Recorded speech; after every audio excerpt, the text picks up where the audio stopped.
Mời quý vị và các bạn cùng 24 giờ Sport đến với sới vật dân tộc của truyền hội làng quậy Châu Phong, Hà Vĩ, Đông Anh, Hà Nội 2024 để theo dõi trận thi đấu vật nam nữ.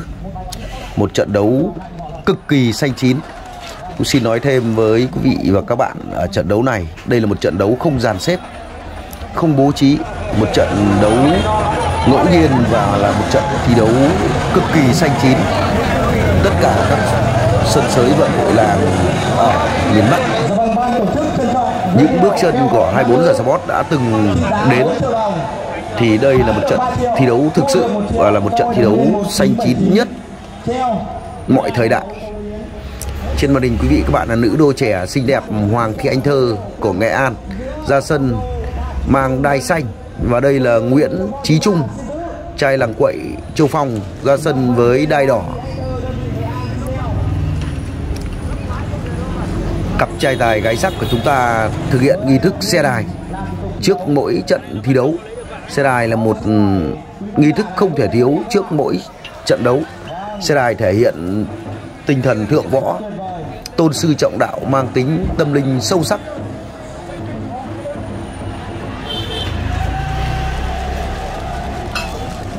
Một cặp trai tài gái sắc. Nữ đô trẻ Hoàng Thị Anh Thơ của Nghệ An là một nữ đô rất tài năng và xinh đẹp.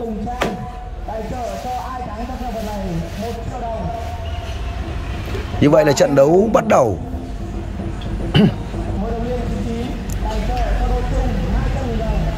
Một nữ đô chuyên nghiệp và một trai làng thực sự.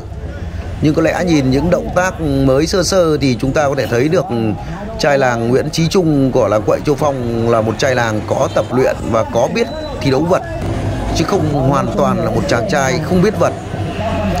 Nữ đô trẻ Hoàng Thị Anh Thơ của Nghệ An là vừa rồi là một miếng cuốn gió của Nguyễn Chí Trung.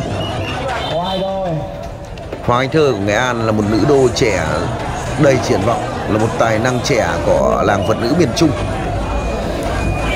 cũng đã giành được rất nhiều các giải thưởng ở các giải đấu trẻ, và đặc biệt là sự xuất hiện của tài năng trẻ Hoàng Thị Anh Thơ trên các sân sới vật hội làng ở khu vực miền Bắc. Hồi 2023 thì chúng ta được chứng kiến một số trận đấu của Hoàng Thị Anh Thơ, và đây là mùa thi đấu 2024 này, Hoàng Anh Thơ lại có điều kiện vượt hàng ngàn km từ miền Trung xa xôi để có mặt tại sới vật làng quậy Châu Phong 2024. Đây là một trận thi đấu, trận thách đấu với trai làng quậy Châu Phong, một nữ đô chuyên nghiệp được tập luyện và thi đấu ở môn đấu vật tự do, đấu gặp một trai làng của làng quậy Châu Phong. Xét về mặt thể hình thì Nguyễn Chí Trung của làng quậy Châu Phong có thể hình tốt hơn rất nhiều, tốt hơn rất nhiều so với Hoàng Thị Anh Thơ. Nhưng trong môn võ vật dân tộc của chúng ta là như vậy. Võ vật dân tộc của chúng ta có rất nhiều cái hay, cái đẹp. Trong đấu vật dân tộc, đặc biệt là vật dân tộc hội làng thì không tính cân. Các đô vật của chúng ta không chỉ biết dùng sức mà còn phải dùng trí, biết lấy nhu thắng cương, biết lấy yếu để áp chế kẻ mạnh. Một nữ đô tuy chuyên nghiệp nhưng không thể có thể lực, thể hình tốt bằng một trai làng như Nguyễn Chí Trung của làng quậy, cũng là một khó khăn với nữ đô Hoàng Thị Anh Thơ của chúng ta. Tuy nhiên Hoàng Thị Anh Thơ được tập luyện và thi đấu chuyên nghiệp hơn. Chúng ta cùng theo dõi trận đấu này. Có rất nhiều điều đáng nói, rất nhiều điều đáng để bàn luận. Như vậy là trai làng Nguyễn Chí Trung đã xin giải lao.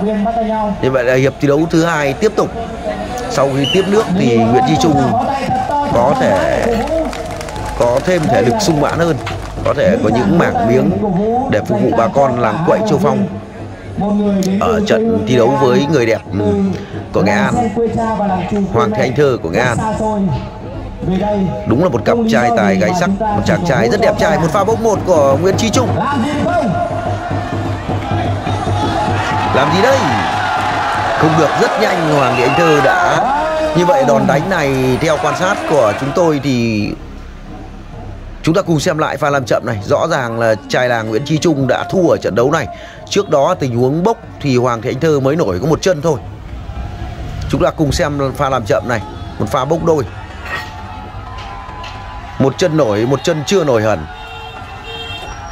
Nổi chưa rõ ràng. Nhưng ở đòn đánh này thì Hoàng Thế Anh Thơ đã đánh trai làng Nguyễn Chí Trung lấm lưng rồi, ngửa bụng rồi, rõ ràng rồi. Ở pha làm chậm này thì quý vị các bạn có thể thấy được rất rõ ràng. Như vậy là khán giả xua tay. Đây có lẽ là tinh thần dân tộc của chúng ta đấy. Thua 10-10, khán giả chỉ đứng cách có khoảng hơn 1 mét thôi, từ vị trí mặt thảm đến vị trí ngồi của khán giả gần nhất. Như vậy là ban trọng tài đang hội ý. Theo như cá nhân của 24 giờ Sport thì tình huống này không cần phải hội ý, vì bản thân chúng tôi cũng đã tham dự rất nhiều các giải đấu, các lễ hội đấu vật hội làng của chúng ta. Thì ở tình huống 10-10 này không có gì để giải thích. Như vậy là trọng tài thảm ra dấu 2 đô bắt tay. Hoàng Thế Anh Thơ của chúng ta đã không tâm phục khẩu phục ở tình huống vừa rồi. Một tình huống rất trớ trêu.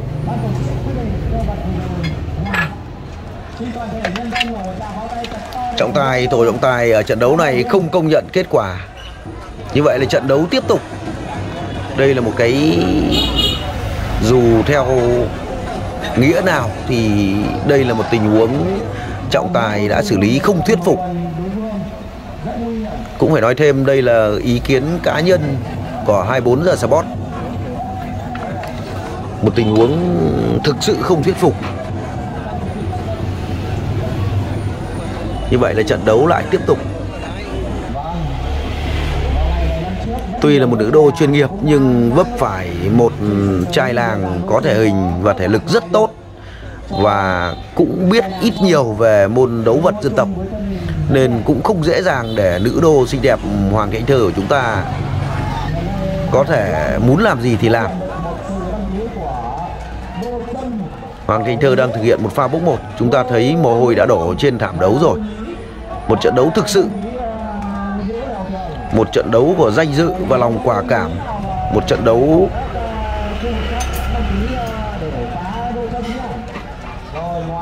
như vậy là không có miếng đánh tiếp theo. 2 đô chúng ta tiếp tục thi đấu ở tư thế đứng. Một trận đấu của lòng quả cảm của một người con gái, một cô gái trẻ đến từ miền Trung xa xôi. Đã có những chàng pháo tay cổ vũ khích lệ cả 2 đô của chúng ta.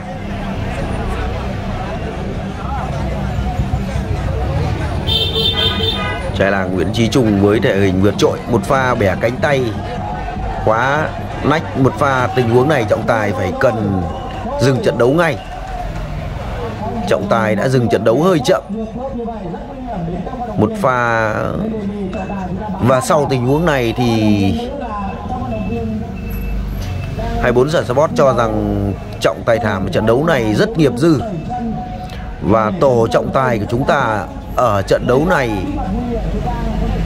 đến khoảng hơn 10 phút thi đấu thì theo đánh giá của 24 giờ Sport thì tổ trọng tài này đã không hoàn thành nhiệm vụ và rất non nớt trong xử lý tình huống, xử lý rất chậm, rất khỏe. Chúng ta có thể thấy được trai làng Nguyễn Chí Trung rất khỏe. Liên tục là những pha solo. Chúng ta có thể thấy một trận thi đấu thực sự, một trận đấu xanh chín.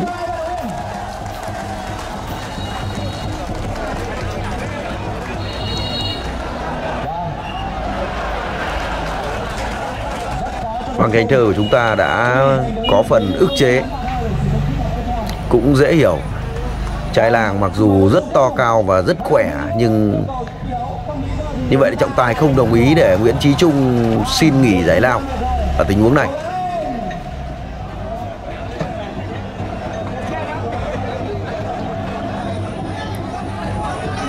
Ở tình huống này trọng tài cần phải dừng trận đấu ngay. Một pha tay của Nguyễn Chí Trung đã thực hiện một pha đánh hầu. Ở tình huống này thì trong luật thi đấu vật dân tộc không được phép khi tay không vòng qua nách của đối phương, vòng thẳng vào cổ của đối phương, là một miếng đánh bị cấm trong thi đấu luật vật dân tộc.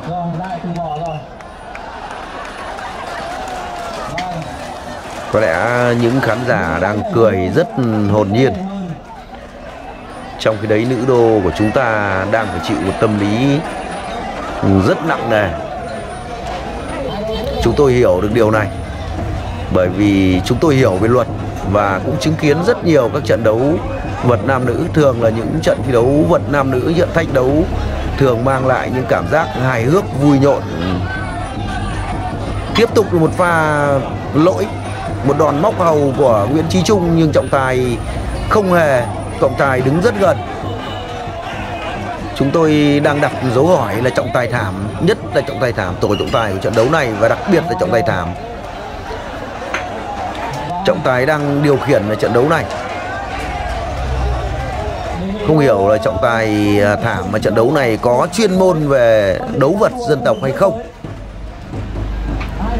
Rất nhiều các tình huống lỗi, cái sự công bằng là một phần của thể thao, nhưng nếu như những tình huống sai sót của trọng tài đó mà dẫn đến những chấn thương không đáng tiếc cho một trong hai đô vật của chúng ta, thì đấy là một điều đáng nói.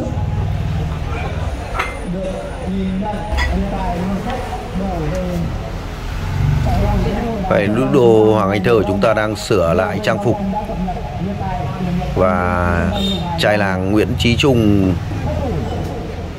cũng đã phải tiếp nước lần thứ mấy rồi.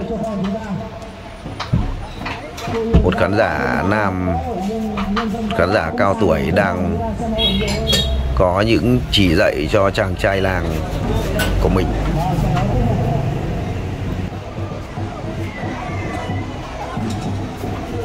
Một trận đấu mang lại rất nhiều niềm vui cho bà con làng Quậy Châu Phong, và cũng không mang lại không ít những bức xúc, những ức chế cho một số khán giả theo dõi dự khán ở trận đấu này. Chúng tôi không có ý định nói nhiều về một vấn đề, một góc cạnh nào đấy về các đô vật hoặc là trọng tài. Tiếp tục là một pha đánh. Như vậy tình huống tay vừa rồi thì có lẽ không sai luật. Chúng ta để ý rất nhiều lần ở trận đấu này, trai làng Nguyễn Chí Trung có những pha móc hầu.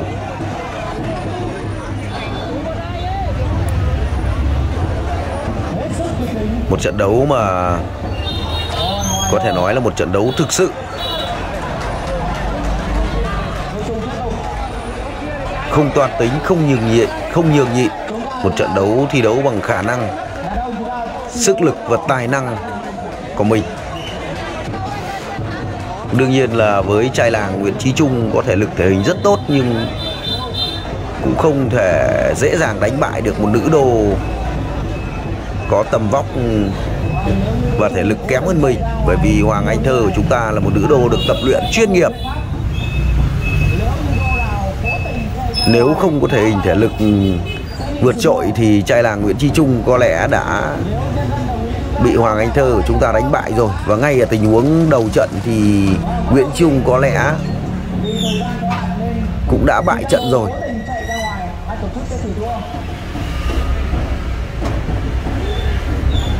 Hai đô của chúng ta đã thi đấu khoảng gần 20 phút rồi, mất rất nhiều sức lực rồi,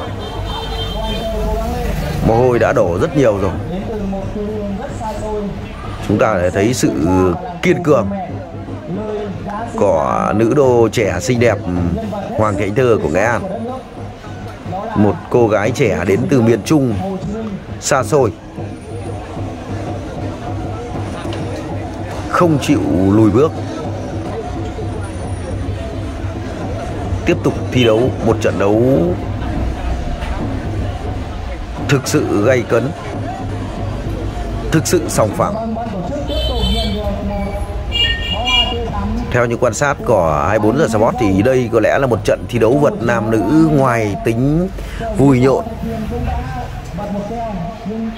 thì đây có lẽ là một trận thi đấu thực sự, một trận thi đấu xanh chín nhất của 2024. Như vậy là trai làng lại, Nguyễn Chí Trung lại tiếp tục xin nghỉ giải lao rồi. Như vậy là trận đấu tiếp tục. Đây, trận đấu đã bước sang hiệp thứ tư rồi. 20 phút thi đấu liên tục rồi.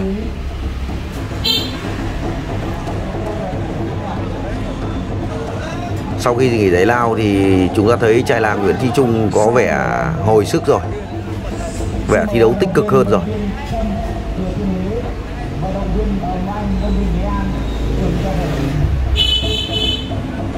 Không dễ dàng cho cả Hoàng Thị Anh Thơ và Nguyễn Chí Trung.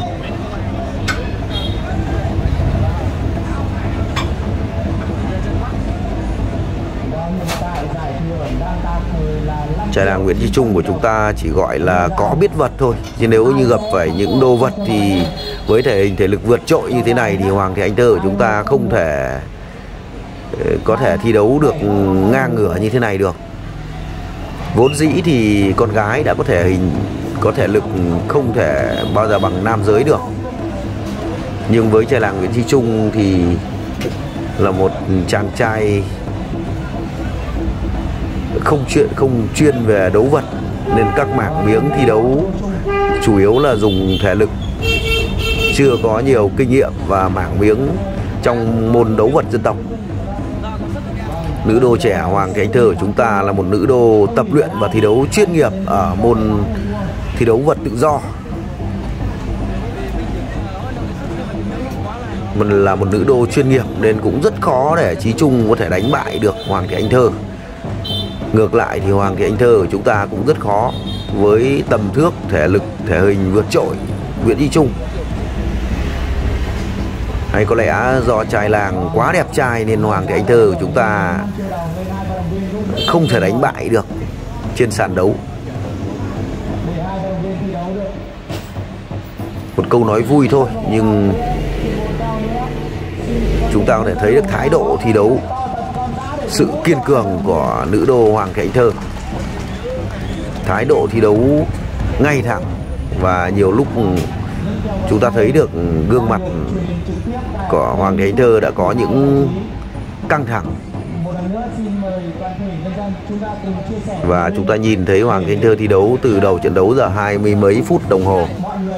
Là một trận thi đấu thực sự, một trận đấu không nhường nhịn, không khoan nhượng. Hoàng Thị Anh Thơ ra dấu với trọng tài là đô nam của chúng ta không chịu thi đấu. Thật sự mà nói thì trọng tài thả ở trận đấu này rất nghiệp dư. Trai làng đang thực hiện những đòn đánh rồi, đang thực hiện những miếng đánh có chủ đích. Làm gì đây? Một pha bốc đôi không được, loay hoay ở phần bên dưới rồi. Vừa rồi thực hiện một miếng đánh, một miếng vanh rất hay, chưa có thắng thua. Như vậy là bây giờ thì rõ ràng rồi.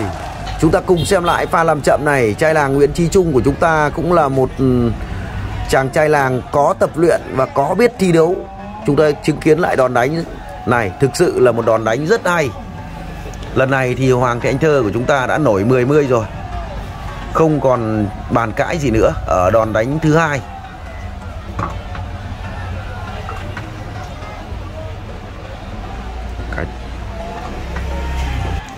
Một đòn đánh rất rõ ràng.